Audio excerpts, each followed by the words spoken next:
శ్రీ గౌతమి విద్యా సంస్థల చైర్మన్ శ్రీ కనుమల గుండారెడ్డి సార్కి, అదేవిధంగా డాక్టర్ కోటిరెడ్డి సార్ గారికి, అదేవిధంగా నాగేంద్రబాబు సార్ గారికి, అదేవిధంగా స్టూడెంట్స్కి, అదేవిధంగా స్టాఫ్కి అందరికీ ఫేర్వెల్ డే శుభాకాంక్షలు తెలియజేస్తున్నాను. ఫేర్వెల్ డే శుభాకాంక్షలు అంటే మీకు కేవలం ఎంజాయ్, ఇన్ని రోజులు బాగా చదువుకొని చాలా హార్డ్ వర్క్ చేసి ఉంటారు, కానీ ఈరోజు మీకు ఫ్రీడమ్ కోసం మీ పార్టీ చేస్తుంటారు.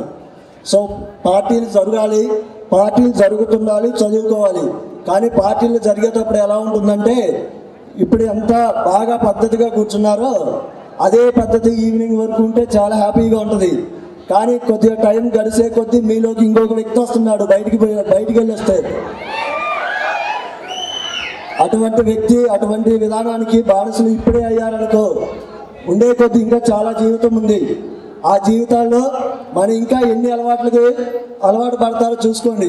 అదేవిధంగా ఒకసారి చూడండి, మన ఇంటర్మీడియట్ కళాశాల అంటే మనం ఫస్ట్ మీరు జాయిన్ మహా అయితే 2 years, సెకండ్ ఇయర్లో అయితే, ఫస్ట్ ఇయర్లో అయితే 1 year అవుతుంది. మన కాలేజీ ఫస్ట్లో ఎక్కడుందంటే రేకుల షెడ్. అది కూడా ఎక్కడి నుంచి తీసుకున్నారు, పక్క వాళ్ళ ప్లేస్ తీసుకొని రెంట్కి తీసుకొని మన కాలేజ్ స్టార్ట్ చేశారు ఎప్పుడో 2000 సంవత్సరంలో.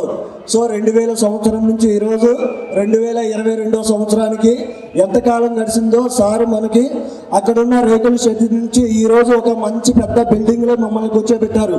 అంటే మాతో పాటు మీరు కూడా మంచి నీడలో కూర్చుంటున్నాం.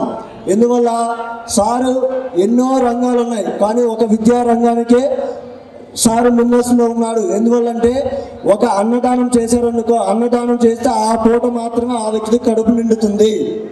కానీ విద్యను అందిస్తే ఆ వ్యక్తి ఎంతో మందికి విద్యను అందిస్తే అతను ఆ విద్య ద్వారా ఎంతో జాబులు చేసి ఆ జాబుల ద్వారా తన కుటుంబాన్ని పోషిస్తాడు. సో అన్నదానం గొప్ప, విద్యాదానం గొప్ప. ఈ రోజున్న పరిస్థితిని బట్టి విద్యాదానమే గొప్ప. ఆ విద్యను అందిస్తే ఆ విద్య అనేది ఇంకో ఎంతమందికి నేర్పిస్తున్నారు. ఇప్పుడు విద్యను అందించడం ద్వారా మీరు అనేక రంగాలలో స్థిరపడుతున్నారు. సో ఈరోజు సారు ఒక కాలేజే కాకుండా ప్రతి పల్లెటూరు గ్రామాలలో కాలేజీని స్థాపించారు.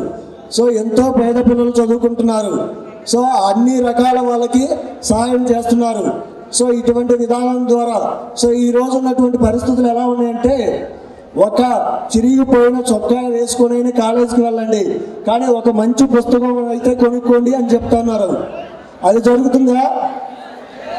ముందు పుస్తకాలు ఎక్కడ ఉంటున్నాయో తెలీదు, కాలేజీకి వస్తారు, బుక్స్ సాయంత్రం కాలేజీ వెళ్ళిపోయేటప్పుడు ఒక రూమ్లన్నీ మేము చెకింగ్ చేస్తే ప్రతి రూమ్లో బుక్స్ అలానే ఉంటాయి. అంటే వెళ్తున్నారు, మళ్ళీ మరుసటి రోజు వచ్చేటప్పుడు ఆ బుక్స్ కూడా తెలియదు. ఆ బుక్స్ అన్ని తీసి ఒకసారి మేము స్టాఫ్ రూమ్లో పెడితే ఇన్ని అయ్యాయి.